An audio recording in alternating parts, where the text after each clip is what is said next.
Assalamualaikum warahmatullahi wabarakatuh. Selamat datang di The Power of Modest Talk.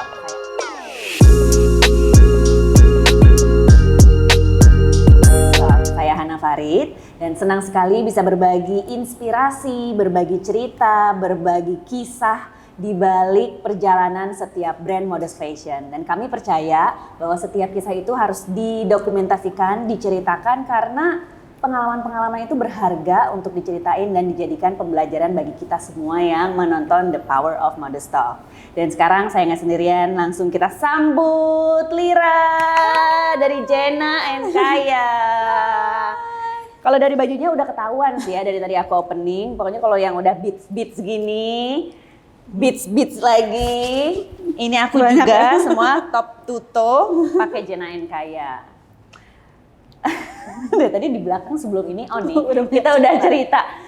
Udah panjang banget ceritanya. Lira, ini satu baju ada pleatsnya, belum di print. Udah gitu ada beadsnya. Panjang banget prosesnya. Terus ada minimalnya nggak sih? Ini baju tuh nggak boleh karena kalau kemarin ngobrol-ngobrol sama banyak brand nggak boleh tuh, jadinya mahal banget. Sementara harganya Jenna & Kaya itu masih di bawah 1 juta lah ya. Iya. Masih di bawah 1 juta, tapi udah dapat baju di print dan ini materialnya ada tekstur, berarti khusus lagi, udah di print, di pleats, di beads. Prosesnya lama banget, Bu. Lama makanya. Jadi pengen curhat. Jadi itu ada kontrolnya nggak sih? Pokoknya ya udah nggak apa-apa gitu. Yang penting bajunya bagus, nanti tinggal dijual gitu. Atau nggak ada arahan beads itu cuman boleh sekian persen dari ongkos produksi ya gitu. Sebenarnya sih kalau dulu awal-awal mungkin aku cuek aja ya, kayak udah yang penting bagus, pernah ngikutin idealisme aku gitu. Tapi kan lama-lama juga kalau kita bicara retail tetap harus ada pakem-pakem harga atau pakem HPP yang harus aku ikutin. Jadi misalnya finance juga pasti ngeluarin ya batasan-batasan yang ini pokoknya nggak boleh ya keluarin sekian. Nah tapi kan satu baju itu HPP-nya mestinya sekian gitu kan? Iya, tapi sering kali sih mengikuti. Ya udah aku pokoknya maunya bagus kayak gini. Tapi kan sekarang pelan-pelan lagi belajar untuk ya udah mulai bisa membatasi diri, ngikutin nafsu idealisme, pengen bagus tapi jualnya tetap pengen affordable gitu kan nggak bisa. Jadi sekarang pelan-pelan lagi belajar untuk mencari metode-metode apa, misalnya kayak beadsnya mungkin harus yang tidak terlalu menclok-menclok karena kan beads yang kita pakai itu kan handmade ya, maksudnya iya ini kan semua dijahit, semuanya handmade, semuanya jahit tangan satu. gitu. Jadi mungkin kalau misalnya layouting gini ongkos lebih mahal dibandingin yang cuma segaris gitu. Kayak karena nggak dimatiin dulu benangnya. Iya, kalau ini kan satu-satu kan kayak gitu, kayak mulai belajar. Ini juga pasti satu-satu nih. Ini satu-satu. Gitu efisiensi. Dulu sih HPP ngikutin ya udah aku maunya begitu, pokoknya terserah aja. Jadi aku dulu agak kurang peduli itu sama finance, tapi sekarang aku udah mulai berperikemanusiaan. Jadi ya perjuangan ya. Oke, ongkosnya harus berapa, nanti beadsnya tipenya harus gimana, kita sourcing lagi. Karena sebenarnya nyari beads juga kan nggak mudah ya. Beberapa juga kita belum dapat dari lokal gitu. Jadi itu ini beberapa produk justru harus diimpor dari luar. Iya betul. Karena kuantitinya nggak dapat bahan aku di sini gitu. Dan mungkin varian beadsnya juga mungkin belum banyak ya. Gitu. Dan di sini mungkin adanya sedikit sebenarnya baju pengen bikin berapa lusin gitu, berapa ratus gitu. Sebenarnya beadsnya nggak ada. Kendalanya di situ. Terus juga banyak kendala yang aku hadapin tuh setelah beads ini QC aku jadi double. Kalau dulu kebetulan aku belum punya produksi sendiri. Kalau terima dari vendor itu biasanya aku langsung QC sekali langsung jual gitu ya. Kalau sekarang baju jadi, datang dulu di QC, kemudian itu baju keluar lagi ke tempat bidding. Ke shop bidding aku, untuk di bidding balik lagi di QC, baru bisa dipasarkan. Gitu. Prosesnya panjang, selain nge-pleats dulu, nge-print dulu ya kan. Jadi sebenarnya tapi sebelum di beads kan nge-print dan nge-pleats dulu ya. Gitu. Dan kira-kira nih setelah banyak proses belajar, terus udah gitu plus suami ya, mungkin yang mendampingi kan, mendampingi dan membantu menghitung.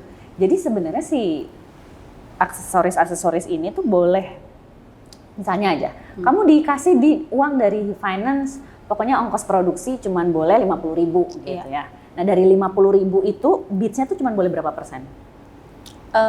Untuk setengahnya gitu. Exact persennya sih aku agak kurang paham ya, maksudnya detailnya harus berapa persen. Tapi nggak ada saklekannya berapa gitu? Nggak ada. Yang Cuman penting hasil akhir. Iya, tapi kita dalam 1 bulan tuh punya kayak plafon produksi sampai udah jadi bajunya berapa sekian, dibagi quantity, biasanya gitu. Oke, jadi ada target ongkos produksi gedenya, terus dibagi kuantitinya. Jadi mungkin ada satu baju yang beads-nya lebih banyak, satu baju beads-nya lebih sedikit. Gitu. Apalagi sekarang juga kita mulai explore lagi ke aplikasi yang lain ya, maksudnya kayak selain beads kita juga pengen ada misalnya ada aplikasi embroidery, ada beads-nya, atau dulu juga belum ada print ya dulu.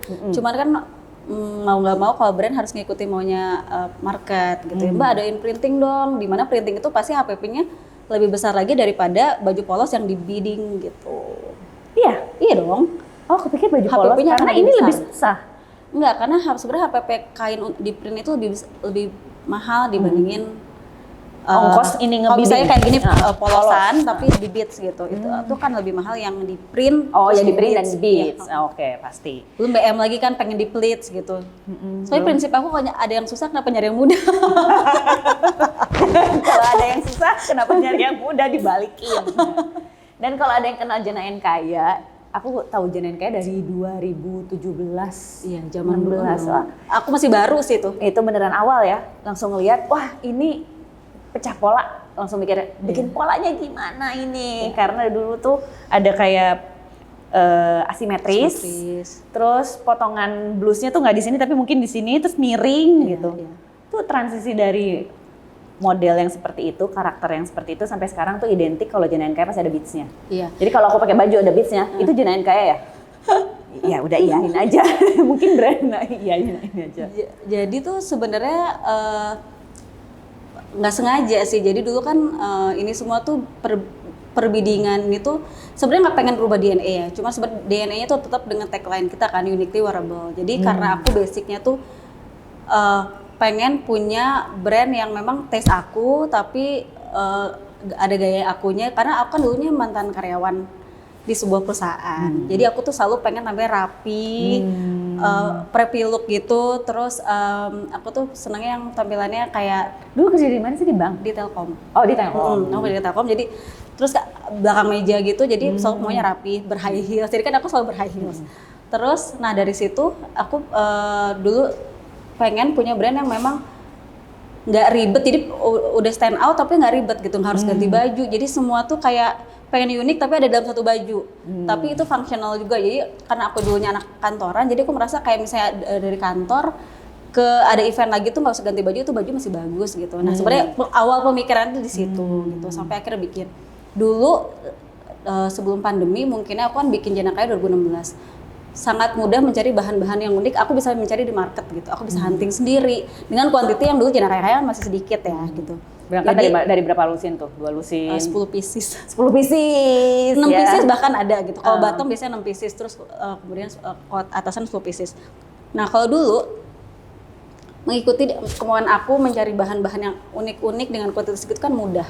Kemudian tapi naik kuantiti pelan-pelan itu juga masih tercukupi lah si bahan-bahan unik itu, sampai akhirnya pandemi aku nggak bisa kemana-mana, dan di saat itu semua orang bikin homset rayon, bahan rayon. Aku ingat banget, aku juga mengikuti benar, tuh. ya kita sempat ngangkat juga di Mode Stock kalau pas pandemi semua bikin rayon. Ya, aku pun mengikuti dong trennya. Oh ya ini karena demand-nya ke situ gitu. Aku ikutin, terus turns out bahkan aku bikinnya pakai batik asli loh. Aku waktu itu pesan batik di Solo karena adalah pengen punya homset yang dari bahan batik yang adem banget. Aku bikin, jual, ternyata HPP ku tinggi karena pakai batik beneran. Terus pas dilihat di beberapa platform lain, kok yang lain jualnya murah gitu. Akhirnya slow lah ya si jualan aku. Terus akhirnya aku putar otak, ngapain nih ya gitu. Terus aku tuh jadi inget dulu banget zaman-zaman jadi bridesmaid, aku tuh suka banget kalau dapat bahan, aku tuh suka banget dianeh-anehin, aku kasih payet, apa segala macam. Terus aku bilang sama timku, mungkin nggak ya kalau baju polosan ini, baju casual ini kita kasih payet. Plus aku kan nggak bisa nyari bahan tuh, jadi kayak ya udah bahan yang dari supplier aja, bahan dari pabrik aja, itu yang bisa aku olah. Sedangkan dulu kelemahan aku adalah aku nggak bisa melihat bahan kalau cuma secari katalog. Aku tuh nggak bisa, jadi bahan tuh aku harus lihat di market dulu tuh kayak gitu. Karena kan sejujurnya aku tuh bukan anak fashion ya, maksudnya aku nggak ada latar belakang sekolah fashion dan lain-lain, tapi aku memang belajarnya otodidak aja, learning by doing, workshop dan lain-lain. Nah udah gitu ya udah Kemudian tim aku ada yang cerita, Bu, sebenarnya ini di belakang kantor aku tuh, di sekitar kantor aku tuh banyak beberapa ibu-ibu yang di layoff pekerjaan pada saat itu pandemi. Aku bilang, oh gitu ya. Yaudah deh coba gimana kalau bajunya kita payetin. Tapi aku juga nggak tahu ya, ini gambling aja. Aku bilang karena orang di rumah pakai baju berpayet, siapa sih mau pakai gitu kan gitu. Yaudah kita coba sama ibu-ibu, kan diajarin sama tim aku gitu. Yaudah ada 2 orang ibu-ibu saat itu kita ajak ke kantor diajarin, oke. Ternyata mereka bisa, akhirnya yaudah yuk pelan-pelan, terus kita lempar lagi pada saat itu ke vendor payet. Waktu itu masih vendornya itu aku ingat banget wedding house gitu. Karena nggak tahu harus kemana ngerjainnya selain si ibu-ibu yang 2 orang ini. Akhirnya ya udah pandemi banget, aku keluarin koleksi tersebut dan gak nyangka bagus gitu antusiasmenya. Iya, pandemi. Dan ini pakai bahan rayon atau masih si batik yang cetak Nggak, sendiri? rayon itu aku bikin homestay tapi kan slow jualannya. Akhirnya aku pakai Bahan yang ada ini, yang polos-polos. ada cotton, ada poly. Waktu itu aku yang aku cerita dari katalog yang aku sebenarnya nggak bisa tuh lihat bahan dari hanya lihat secara katalog. Ya udah aku olah, bikin kemeja, bikin dress, dan ya udah pas aku keluarin waktu itu inget banget modelnya Vita Nurvitasari. Gitu. Dia yang foto kampanye sama Vita, terus ya udah alhamdulillah bagus gitu. Coba kedua, ketiga kali, oh ya kok masih bagus ya. Ya Pandemi ya, Beats itu pandemi gitu. Aku Padahal kayak udah lama cutting, karena aku berpikir kalau Beats terus pakai cutting yang dulu kayaknya kehebohan orang nggak mau pakai juga. Betul. Terus aku juga adaptasi semenjak pandemi ini, kayaknya orang lebih suka cuttingan yang lebih simple deh gitu. Cuman gimana supaya si uniqueness-nya tuh tetap ada gitu. Waktu itu memang belum terlalu, nggak tahu ada, mungkin nggak tahu nggak ada ya, mungkin dulu karena dulu kan baju berpayet identiknya baju pesta gitu ya, sedangkan aku benar-benar kemeja kayak gini aja gitu aku payetin. Ya udah, kayaknya nggak ada yang benar-benar konsisten kayak Jenain Kaya. Beats ada sih, udah banyak. Tapi pasti kayak cuman misalnya dari 12 koleksi 1 atau 3. Aku baru 1 koleksi gitu. 1 koleksi semua ada Beatsnya. Ya, which is sebenarnya tim produksi aku agak pusing sebenarnya. Kebayang sih. Iya. Terus akhirnya di kantor yang ngerjain Beats ini ada berapa orang? Di workshopku ada sekitar 4 orang. Satu baju berapa hari itu ngerjainnya? Tergantung. Kalau yang nge-beats itu 1 hari berapa baju? Nge-beatsin berapa baju? Tergantung sih tingkat kesulitan. Iya, tergantung tingkat kesulitan. Kalau misalnya yang agak susah mungkin sehari per orang bisa 3, 5 gitu ya. Tapi kalau yang cuma simpel-simpel mereka udah bisa 10, 15. Tetap nggak nyampe selusin sehari ya. Enggak. Dan itu 1 orang kan 10. Iya, tapi akhirnya aku punya sendiri di workshop. Tim aku 4 orang di sampel room aku namainnya. Lainnya aku masih lempar sih karena aku belum punya produksi sendiri kan. Ya, wow, luar biasa sih itu. Yang dari kemarin aku mau nanya nama Vera.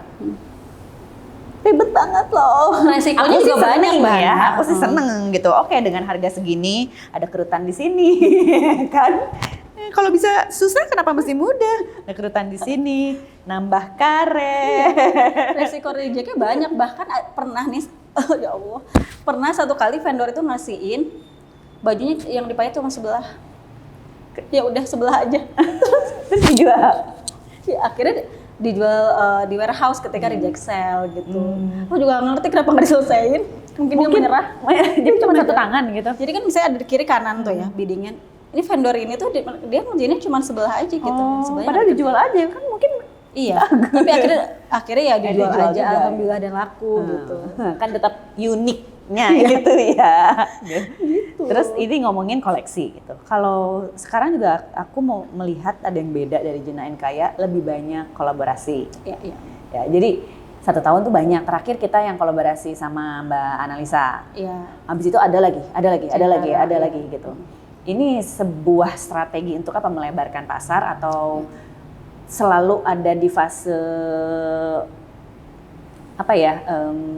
Pengen menguatkan di beberapa karakter gitu. Sebenarnya kalau kolaborasi menurut aku sih itu proses aku belajar untuk hal baru. Maksudnya kayak aku nggak mau di zona nyaman. Oh, Jenain Kaya di sini begini terus ya udah aku pede over confidence gitu. Aku nggak mau. Jadi dengan aku collab aku jadi belajar hal baru yang mungkin banyak aku belum tahu karena kan Jenain Kaya ini sebenarnya masih balita lah, masih mungkin baru kelas 2 SD lah ya, kalau anak kecil gitu. Baru 7 tahun umurnya kan gitu. Jadi masih harus banyak belajar. Terus aku tuh sebenarnya kolaborasi tuh karena jadi bisa brainstorming terus menciptakan produk yang lebih fresh aja menurutku. Sama apalagi kalau kita nemu sesama kolaborator yang punya visi misi yang sama untuk melebarkan market ya tentunya gitu. Tapi bukannya kalau berkolaborasi jadinya budgetnya jadi harus dibagi 2? Iya. dan cost-nya jadi lebih gede. Banyak Iya, loh ini betul. cost, aku soalnya langsung mikir cost-nya banyak nih. Iya, Kayak- belum kita kayak- harus bikin apa? Kalau campaign, Campaign, bagi terus hasilnya kita pasti kan. selalu pengen ada event launching Iya, gitu kan. perayaan. Kalau sesama, jujurnya kalau sesama brand sih enak, jadi costnya dibagi dua. Tapi kan kalau sesama kolaborator, of course semuanya di aku kan. Cuman ya aku seneng aja sih gitu. Kayak kemarin yang terakhir sama Amelia L, justru aku bisa open new market tuh jadi Gen Z gitu ya, belanja. Dan gitu. dari daerah yang nggak di Jakarta, nggak di Bandung kan? Aku itu bikin di Surabaya, kan iya. gitu. Oh jadi si berkolaborasi ini juga bagian dari strategi marketing untuk melebarkan pasar gitu. Banget. Walaupun sebenarnya kalau dihitung-hitung secara cost lebih gede. Lebih gede, cuman kan kalau sesama brand, soalnya beda ya kolaborasi sama brand, kolaborasi sama perorangan misalnya. Kalau sama brand tuh kita sekarang udah banyak skema sih yang bisa dilakukan. Nggak selalu harus apa-apanya dibelas pangka bagi dua, tapi sekarang banyak skema sih yang bisa kita supaya dua-duanya enak gitu. Oke, biasanya ada skema apa aja? Biasanya ada skema belas mangka itu udah pasti. Jadi apapun Belas mangka. belas mangka, bukan belah durian ya. Jadi apapun, kos apapun, HPP dan lain-lain itu dibagi rata gitu. Itu aku pernah melakukan. Terus yang kedua, misal Begitupun dengan revenue segala sesuatunya bagi dua. jadi saling report. Walaupun dijual di Platform masing-masing. Platform masing-masing. Iya, Oke. itu harus bagi dua. Yang kedua ada misalnya saling beli. Misalnya aku produksi baju, si teman partner brand aku jualan scarf. Aku beli scarfnya ke dia, dia beli bajunya ke aku. Oke, Itu jadi dapat ada. fix. Iya, fix. tapi jualan masing-masing aja ya, Nah, supaya tidak oke. mengganggu gitu. Atau supaya kita nggak ribet deh report gitu. Atau misalnya produksi di salah satu gitu bisa juga. Terus aku beli gitu bisa. Oke, itu lebih enak ya karena salah satunya udah ada fix pembelian gitu. Iya. Nanti penjualan nanggung masing-masing juga. Iya, karena kan sebetulnya aku punya partner, jadi aku nggak mau teman kolaborator aku, misalnya brand, dia menanggung juga karena kan partner aku ada partnership kan di beberapa kota gitu. Itu biarkan aku sendiri lah menanggung potongan marginnya kayak iya. gitu-gitu. Oke, nanti kita ke partnership. Itu cara yang kedua. Cara ada lagi yang ketiga sama brand. Yang baru aku lakukan itu sih. Kalau sama influencer. Kalau sama influencer biasanya kalau dulu di awal aku sistemnya pasti bagi margin ya. Bagi Jadi sharing penjualan, margin ya. sharing margin. Aku ngasih sekian persen misalnya. Kalau dulu misalnya kontrak 3 bulan ya udah aku 3 bulan nanti setelah itu berakhir ya udah. Tapi sekarang aku sedang mencoba belajar untuk lifetime. Jadi selama barang itu hidup di channel jualan aku, dia akan selalu dapat. Selama namanya itu di labelnya masih ada di semua titik penjualan aku, dia akan selalu dapat. Gitu. Oke. Dan itu apakah ada biaya yang dikeluarkan di awal? Biaya biasanya tuh budget kerjasama, jadi bayar dulu fee di depan, baru nanti bagi hasil. Gitu. Nggak, kalau aku langsung bagi hasil. Bagi hasil aja. Oke. Tapi campaign semua kan yang Aku. Begitupun ongkos pengiriman, produksi dan itu sih. Iya. Partnership yang kena potong, aku Iya, juga. aku juga. Ya udah ya, banyak ya uang belajarnya. Banyak. Nah, terus sekarang ngomongin partnership. Di tahun berapa akhirnya ada berpartner ya? Pas pandemi juga kebetulan. Nah, waktu itu inget kita live bareng di IG live, terus iya kita mau buka partnership nih. Iya, jadi partnership itu juga nggak sengaja juga sih. Jadi aku 2019 kalau nggak salah di approach-nya. Aku tuh belum pengen dan belum ngerti tentang perpartneran. Ini tuh gimana sih gitu. Bahkan skemanya, regulasinya juga aku belum punya. Tapi pada saat itu ada satu orang partnerku yang sekarang ya partner pertamaku lah. Dia itu memang datang ke aku dan alhamdulillahnya memang dia orang yang sudah punya beberapa brand sebelumnya. Jadi justru aku banyak belajar dari beliau gitu.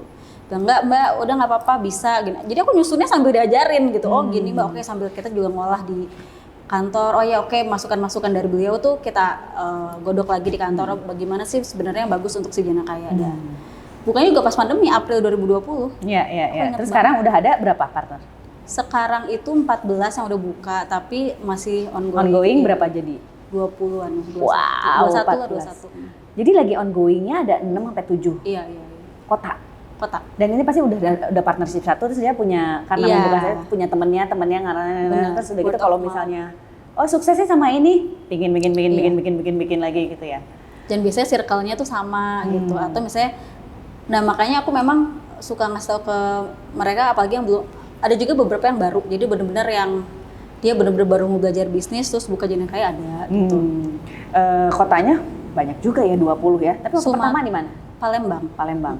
Sekarang yang ternyata Jena and Kaya ngebeda ini, marketnya Jena and Kaya itu lebih kuat misalnya di kota ini karena dia lebih suka yang mana, kalau di Bandung lebih suka yang mana, itu bisa kepetain ya? Bisa. Jadi kalau Jena Kaya itu 5 kota yang lulus itu pokoknya Jakarta tuh nomor 1 tetap, Jakarta, Tangsel, Surabaya, lainnya adalah sisanya Sumatera, mostly Sumatera. Baru sekarang karena kita Sumateranya di daerah? Sumatera yang number 1 sekarang Padang, Makassar. Jadi ganti-gantian gitu loh, si 3 besar ini, Padang, Palembang, Lampung. Yang aku kaget sih Pangkal Pinang ya. Pangkal Pinang justru sekarang udah jadi 3 besar. Padahal maksudnya kotanya kecil kan. Iya. Terus karakter beats-nya gitu ada, katanya kalau misalnya Sumatera senangnya terang-terang, harus jadi pusat perhatian gitu. Iya, justru sekarang karena kita juga ngeluarin produk esensial, jadi aku lagi membiasakan mereka juga untuk bahwa keren itu nggak harus selalu paling mencolok. Iya gitu. Jadi aku di koleksi esensial ini memang kategori esensial ini memang mulai menyelipkan kayak hidden logo yang warna bajunya sama kayak logonya. Awalnya pasti itu resiko pasti di aku kan, kayak Mbak ini tuh customer nggak tahu karena mereka selalu pengen kelihatan. Tapi aku bilang nggak apa-apa, belajar, nanti lama-lama pasti paham. Karena sebenarnya kalau kayak di Jakarta silent luxury udah mulai ramai kan gitu. Jadi ya udah. Jadi yang mulai pelan-pelan kalau misalnya baju ya, yang penting enak dulu dipakai, nggak perlu yang paling mencolok gitu ya. Berarti pelan-pelan juga kan dulu ada tuh fase monogram semua seperti yang ini. Jadi sekarang tren yang monogram itu makin beragam sebenarnya Mbak. Kayak aku mungkin yang nggak terlalu suka monogram yang terlalu besar-besar. Atau ini monogramnya nggak kelihatan gitu ya? Iya, ini kayak kupu-kupu sih sebenarnya. Jadi aku tuh dipaksa keluarin monogram scarf aja tuh kayak 2 tahun aku baru ngeluarin gitu karena honestly aku nggak terlalu suka yang terlalu pakai monogram gitu. Nah terus sekarang sih demand-nya untuk punya baju monogram tuh kan besar ya. Tapi aku baru berani ya udah monogramnya kecil gitu, pelan-pelan lah karena kan susah jiwanya gitu kalau nggak. Bukan nggak mau ngikutin maunya market sih, tapi terkadang aku pengen bikin yang sesuai hati aku juga gitu. Oke. Terus dari tadi kan ceritanya aku tuh sebenarnya bukan sekolah fashion, tapi akhirnya aku belajar, terus nggak mau partnership, tapi akhirnya belajar. Ini kenapa? Karena Lira itu ada di segala grup. Iya. Jadi Lira itu sama geng Modinity, Linda, Zita, main bareng kan, terus udah gitu. Yang tadi juga di geng Bandung, karena Lira itu dulu sempat di Jakarta, tinggal lagi ke Bandung gitu ya. Sama geng Bandung, sama Najani, Teh Trini, sama Monel, itu juga main gitu. Dan ternyata kenal juga sama Putri IKYK gitu ya.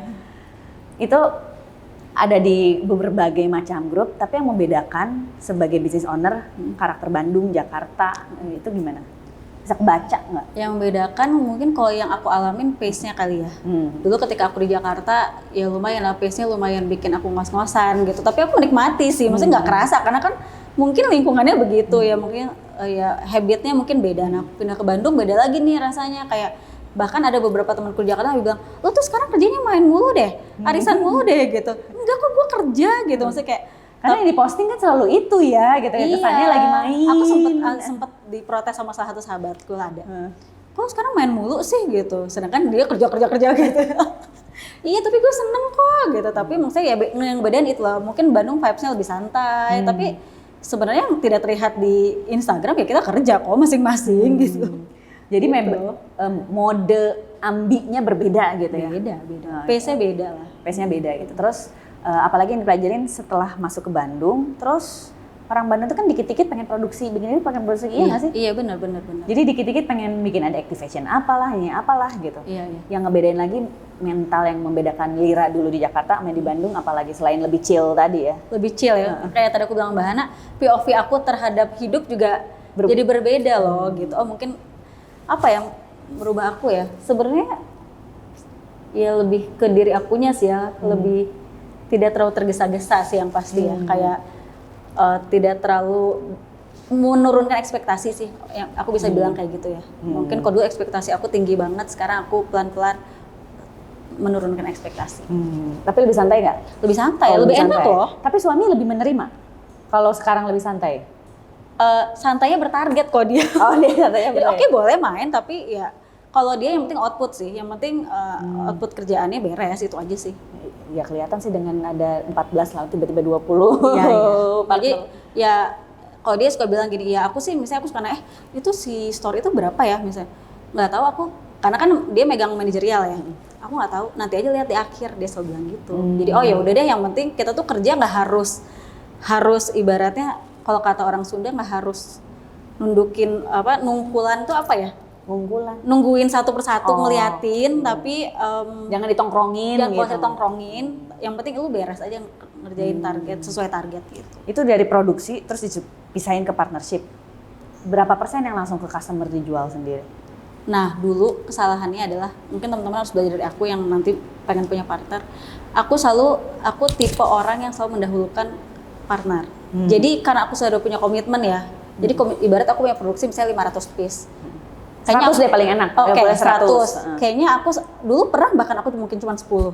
Karena aku punya komitmen sama mereka, ya udah aku dahuluin mereka aja. Nah, sekarang jadi 10%-nya sendiri, ya dulu 90%-nya disebarin. Ibaratnya begitu. Tapi sekarang pelan-pelan lagi belajar, oh ya ternyata harus balance ya, karena rumah gue sendiri perlu dikasih makan gitu loh. Kayak gitu. Dan pasti yang marginnya paling sehat sebenarnya yang di rumah sendiri. Karena kalau yang di partnership pasti harus dipotong, harus dibagi-bagi. Ya. Iya, jadi paling sehat berdasarkan pengalaman sebelumnya berapa persen? 50 lagi partner? Nah, kalau sekarang kalau bisa dilihat secara report, kita tuh 40 online, 60 online.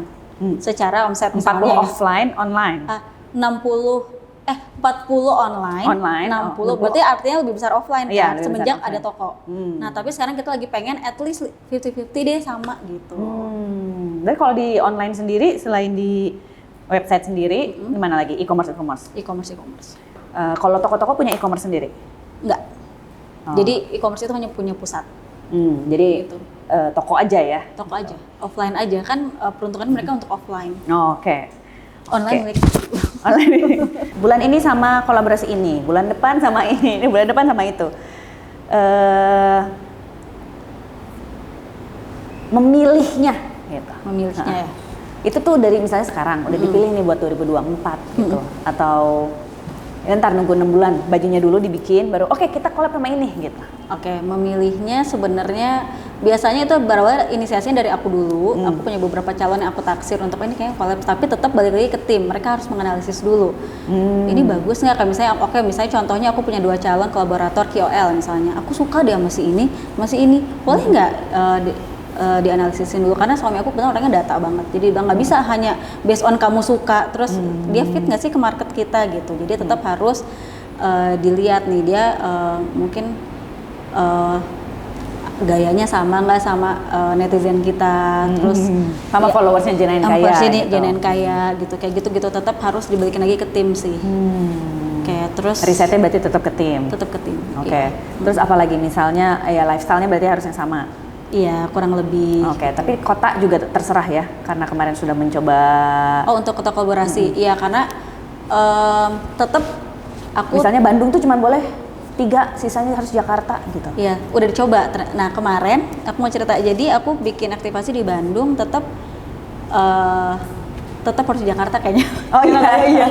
Nah kemarin bikin di Surabaya, mungkin karena collabnya Jenain kayak esensial, harganya juga mungkin masuk segala macam gitu. Jadi oke gitu. Kolaborator juga pas gitu. Nah, ketika aku bikin di Bandung itu tetap kurang, nggak sengangkat di Jakarta gitu loh. Kalau di Jakarta tuh sengangkat itu deng gitu. Efektivitasnya itu dilihat dari apa? Jadi sales pasti. Oh, sales, bukan dari awareness aja. Jadi bisa aja kan tag-nya banyak nih, yang datang banyak, udah gitu yang mention banyak. Diposting sama orang-orang gitu, tapi ternyata salesnya enggak. Ujung-ujungnya tetap di sales kan. Gitu. Tapi itu selalu berkesinambungan tetap. Berbanding lurus. Misalnya kalau postingan orang banyak, berbanding lurus dengan penjualan. Mostly. Oh iya? Iya. Oh. Jadi betul kemarin di Bandung itu banyak juga yang posting, karena misalnya ibaratnya aku undang 100 orang gitu, mereka posting semua, bikin reels. Tapi itu aku aneh kok kayak nggak, kalau kita penjualannya nggak sebanding sama pengeluaran. Kalau kita bikin aktivasi di Jakarta, sampai akhirnya aku coba lagi untuk yaudah coba kita lempar lagi nih koleksinya ke Jakarta, bisa influencer Jakarta. Itu jalannya baru ketika di Jakarta. Jadi emang mungkin Jenain Kaya itu wanita karir di Jakarta gitu ya, di kota besar gitu. Iya, kayak gitu sih. Sebenarnya di Bandung lebih kayak chill. Iya, Bandung kan banyak seniman juga ya, banyak creator sih menurut aku. Oke. Sudah setengah jam, nggak kerasa. Target Lir, ke depannya setelah kolaborasi nih setahun udah berapa? 6, 8? Iya, mungkin tahun depan pengen lebih dekorasi lagi, nggak sebanyak itu sih, pengen lebih justru. dibatasin lagi. Tapi dengan berbagai kategori, misalnya kolaborator, misalnya KOL, brand, desainer, mungkin kayak gitu-gitu. Pernah sama ini nggak sih?